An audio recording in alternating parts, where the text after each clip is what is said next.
Dagiti Proverbio, Kapitulo 1. Dagiti proverbio ni Solomon nga anak ni David ken ari ti Israel. Adtoy dagiti proverbio ang makatulong kada kayo tapno mailasin nyo ti kinasirib ken nasayaat a pamagbaga tapno maawatan nyo dagiti pagsasao a nauneg ti kay papananda. Maisurod da kayo nga agbyag a manakem, agbyag iti kinalinteg, kinapudno ken kinatakneng. Mapagbalinda a masirib dagiti awan padas na, ket matulungan da dagiti agtutubo a lalaki a mangusar iti panunot da. Manayunan dagitoy a proverbio, ti panakaammo dagiti masirib. Maidalan da dagiti adda-adal na, tapno maawatan da dagiti naitalimeng a kahipapanan dagiti proverbio, ken dagiti salsaludsod dagiti masirib. Tapno maadaan ka iti ammo, masapol nga agdayaw ken agbuteng ka iti apo. Laisen dagiti maag ti kinasirib, ket di da kayat ti agsursuro.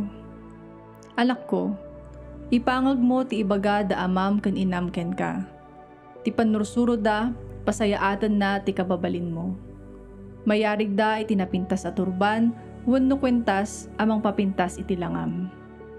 Anak ko, nusulisugan da ka dagiti managbasol, di ka sumuko. Kunada, umay ka tayong tayagbirok iti patayon tayo. Pagang angawan tayo adarupan dagiti awan basol na atat tao. Nalabit a nakaradkad, ken si bibiyag da no masarakan ta ida, ngem na tay danton numalpas tayo ti kaykayat tayo kadakwada. Makasarak tayo iti amin nakita ti kinabaknang, ket punon tayo dagiti balbalay tay iti masamsam. Umay ka kumuyog kada kami, ket pagbibingayan tayo dagiti matakaw tayo. Anak ko, di ka makikuyog kadagiti kakasta at tao, adaywam ida. Agagarda unay nga agaramit iti dakes, ken madadaan da pumatay. Awan sirserbi ti iket a maiwayat, no kitkitaan ti tumatayab akayat mo atiliwen. Ngem agiwayat dagiti kakasta at tao iti silo, apakatiliwan, ken pakatayan dan tumatlaeng. Awan dwa-dwa at ti panagarang, isuntumot laeng ti pakatayan ti agarang. Kasta ti pagbanagan ti siya sinuman nga agbyag iti kinaranggas. Denggem, umawawag ti kinasirib kadagiti kalsada ken kadagiti plaza. Umumkis kadagiti ruangan ti syudad ken iti sadino man a pag-uumungan dagiti tattao. Kunana, da kayo amaag kasanupay kabayag ti kayatyo akastoy ti kasasaadyo. Kaanon to mauma kayo amang lalais iti panakaammo. Di kay kadi makasursuro.